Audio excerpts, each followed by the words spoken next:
ಮತ್ತೆ ಇನ್ನು ರವಿಕುಮಾರ್, ಚಂದ್ರಪ್ಪ ಇವರೆಲ್ಲ ಅಕ್ರಮ ಅಂಗಡಿಗಳನ್ನು ಮಾಡಿಕೊಂಡು ಇವರ ಅಂಗಡಿಗಳಲ್ಲಿ ನೆಪ ಮಾರ್ಕೆಟ್ಗೆ ಗೂಡಂಗಡಿಗಳನ್ನು ಇಟ್ಕೊಂಡು ಅಲ್ಲಿ ಕಳಪೆ ಮಟ್ಟದ ಬ್ರಾಂಡಿಯನ್ನು ಯಾವುದೇ ಲೈಸೆನ್ಸ್ ಇಲ್ಲದೆ ಮಾರಾಟ ಮಾಡ್ತಿದ್ದಾರೆ. ಇದನ್ನು ಹಲವಾರು ಬಾರಿ ಸಾರ್ವಜನಿಕರು ಅಧಿಕಾರಿಗಳು ಗಮನಿಸಿದ್ದಾರೆ. ಅಧಿಕಾರಿಗಳು ಏನು ಮಸಳೆ ಕಣ್ಣೆ ಒರೆಸಿ ಯಾರು ಕೇಳಕ್ಕೆ ಹೋಗ್ತಾರೆ ಅವ್ರಿಗೆ ದೂರು ದಾಖಲು ಮಾಡುವಂಥ ವಾತಾವರಣ ನಿರ್ಮಾಣ ಆಗಿದೆ. ಇಂತಹ ಕೃತ್ಯಕ್ಕೆ ಕೊನೆಗಾಣಿಸಬೇಕು ಜಿಲ್ಲಾಧಿಕಾರಿಗಳು.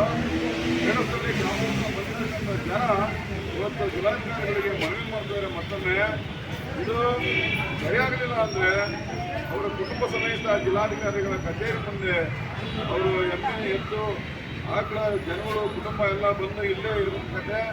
ದಯವಿಟ್ಟು DC ಅವರು ಇದನ್ನು ಗಮನಹರಿಸಿ ಮುಂದಿನ ಕ್ರಮಕ್ಕೆ ಬರೀಬೇಕು. ಈ ಒಂದು ಹೋರಾಟಗಾರರ ಮೇಲೆ ಸುಳ್ಳು ಕೇಸ್ ಹಾಕಿದರೆ ಪೊಲೀಸ್ ಇಲಾಖೆ ಗ್ರಾಮಾಂತರದವರು ಇದನ್ನು ತನಿಖೆ ಮಾಡಿ ವಜಾಗೊಳಿಸಬೇಕು. ಏನು ಕಳ್ಳದಂತೆ ಮಾಡ್ತಾರೆ ಅವನ ಮೇಲೆ ಕ್ರಮ ಆಗಬೇಕು ಅನ್ನೋ ವಿಚಾರಕ್ಕೆ ಎಲ್ಲ ಗ್ರಾಮಸ್ಥರು ಮನವಿ ಕೊಡ್ತಿದ್ದಾರೆ. ಈ ಮನವಿ ಸಾರಾಂಶವನ್ನು ಓದಿದ್ರೆ ನಮ್ಮ ಸಾಹೇಬರಿಗೆ ಕೊಡ್ತಾ ಇದ್ದೀವಿ.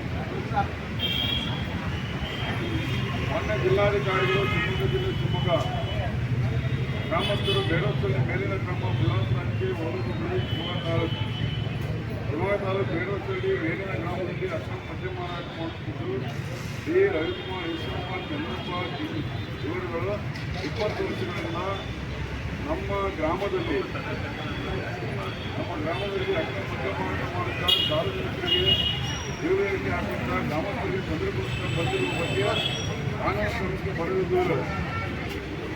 ಈ ಮೇಲ್ಕಂಡ ವಿಷಯಕ್ಕೆ ಸಂಬಂಧಿಸಿದಂತೆ ಬಿ ರವಿಕುಮಾರ್, ಈಶ್ವರಪ್ಪ, ಚಂದ್ರಪ್ಪ, ಸಿದ್ದಮ್ಮ ಇವರುಗಳು 20 ವರ್ಷಗಳಿಂದ ಗೂಡಂಗಡಿಗಳಲ್ಲಿ ಮುಂದಿನ ಬೆಳಗ್ಗೆ 6 ಗಂಟೆಯಲ್ಲಿ ವಯಸ್ಕರು ಮತ್ತು 19 ವಯಸ್ಕರಿಗೆ ಮದ್ಯ ಮಾರಾಟ ಮಾಡುತ್ತಿದ್ದು ಇವರುಗಳು ಕುಡಿದು ಪ್ರತಿದಿನ ಗ್ರಾಮದ ಅಭಿವೃದ್ಧಿ ನೆರವಾಗುತ್ತಿದ್ದಾರೆ. ಅವಶ್ಯ ಸತ್ಯಗಳನ್ನು ಬೈತಾ ಕೇಂದ್ರೀಕೃತ ಮಾಡುತ್ತಿದ್ದಾರೆ. ರಸ್ತೆಯಲ್ಲಿ ಓಡಾಡುವ ಹೆಣ್ಣು ಮಕ್ಕಳಿಗೆ ಬೈತಾ ಕುಡಿದು ನಶೆಯಲ್ಲಿ ಅವರುಗಳ ಕೈಯನ್ನು ಹಿಡಿದು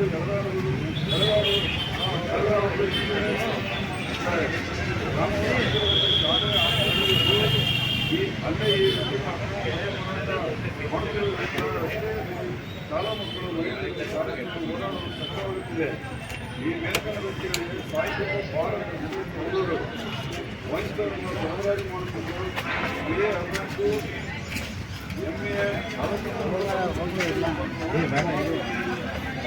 ಸರಬರಾಜಾಗುತ್ತಿದೆ. ನಮ್ಮ ಗ್ರಾಮದಲ್ಲಿ ಬಡವರು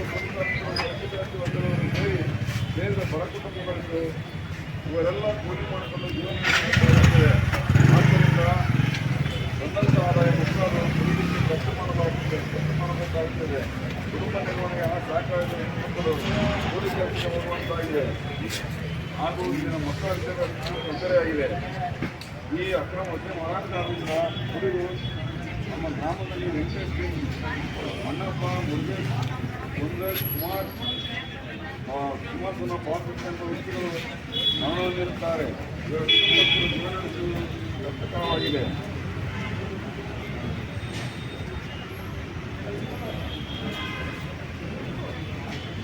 ಈ ಅಕ್ರಮ ಮದ್ಯ ಮಾರಾಟ ಮಾಡುತ್ತಿರುವ ವ್ಯಕ್ತಿಗಳು ರಾಷ್ಟ್ರೀಯ ದಾರಿ ಪಕ್ಕದಲ್ಲಿ ಮದ್ಯ ಮಾರಾಟ ಮಾಡುತ್ತಿದ್ದು ರಸ್ತೆಯಲ್ಲಿ ಓಡಾಡುವ ವಾಹನ ಚಾಲಕರು ಮದ್ಯವನ್ನು ಕುಡಿದು ವಾಹನ ಚಾಲನೆ ಮಾಡುತ್ತಿದ್ದು ಇದರಿಂದ ಅಪಘಾತಗಳು ಕಾರಣವಾಗಿದೆ.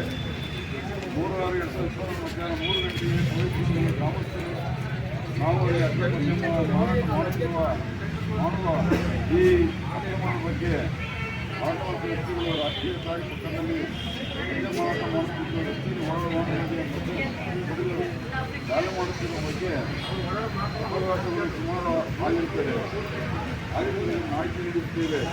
ಆಗ ಪೊಲೀಸ್ ಅಧಿಕಾರಿಗಳು, ಸಿಬ್ಬಂದಿಗಳು ದೊಡ್ಡ ಅಕ್ರಮ ಮದ್ಯವನ್ನು ರವಿಕುಮಾರ್ ಶಿವಮೊಗ್ಗ ಅಂಗಡಿಯಲ್ಲಿ ಗ್ರಾಮಸ್ಥರು ಮನಸ್ಸನ್ನು ಟ್ವೀಟ್ ಮಾಡಿದ್ದು ಈ ವ್ಯಕ್ತಿಯ ಮೇಲೆ ಇದುವರೆಗೂ ಯಾವುದೇ ಕ್ರಮ ಕೈಗೊಂಡಿಲ್ಲ. ದಿನಾಂಕ 3/6/2020 ಮಧ್ಯಾಹ್ನ 3:45 ಪ್ರತಿಭಟನೆ ಮಾಡುವ ಅನಿವಾರ್ಯತೆ ಉಂಟಾಯಿತು. ಆಗ ಸಂಬಂಧಿತ ಪೊಲೀಸ್ ಅಧಿಕಾರಿಗಳು ಈ ಪ್ರತಿಭಟನೆ ಮಾಡುವಂತಿಲ್ಲ ಮಾಡಲು ಅನುಮತಿ ನೀಡಿದವರು ಯಾರು ಎಂದು ತಿಳಿಸಿ ನಮ್ಮ ಅಮಾಯಕರ ಮೇಲೆ ಕೇಸ್ ದಾಖಲಿಸಿದ್ದಾರೆ. ಅಕ್ರಮ ಮದ್ಯ ಮಾರಾಟಗಾರರ ಮೇಲೆ ಸಮಸ್ತ ಕೈಗೊಳ್ಳದೆ ನ್ಯಾಯ ಕೇಳಿದ ಬಡ ಕೂಲಿ ಕಾರ್ಮಿಕರ ಮೇಲೆ ದಲಿತರ ಮೇಲೆ ಕೇಸ್ ದಾಖಲಿಸಿರುತ್ತಾರೆ. ಆದ್ದರಿಂದ ತಾವುಗಳು ಮೇಲೆ ದಾಖಲಾಗಿರುವ ಪ್ರಕರಣವನ್ನು ರದ್ದುಗೊಳಿಸಿ ಅಕ್ರಮ ಮದ್ಯ ಮಾರಾಟ ಮಾಡುತ್ತಿರುವ ಬಂಡವಾಳಶಾಹಿಗಳ ಮೇಲೆ ತನಿಖೆ ನಡೆಸಿ ಸೂಕ್ತ ಕಾನೂನನ್ನು ಕೈಗೊಳ್ಳಬೇಕೆಂದು ಕೇಳಿಕೊಳ್ಳುತ್ತೇವೆ ಮತ್ತು ನಮ್ಮ ಗ್ರಾಮದಲ್ಲಿ ಮದ್ಯ ಮಾರಾಟ ಮಾಡದಂತೆ ಕ್ರಮ ಕೈಗೊಳ್ಳಬೇಕೆಂದು ಗ್ರಾಮಸ್ಥರು ಮನವಿ ಮಾಡಿಕೊಳ್ಳುತ್ತೇವೆ. ಇಷ್ಟು ಗ್ರಾಮಸ್ಥರು ಸರಿ.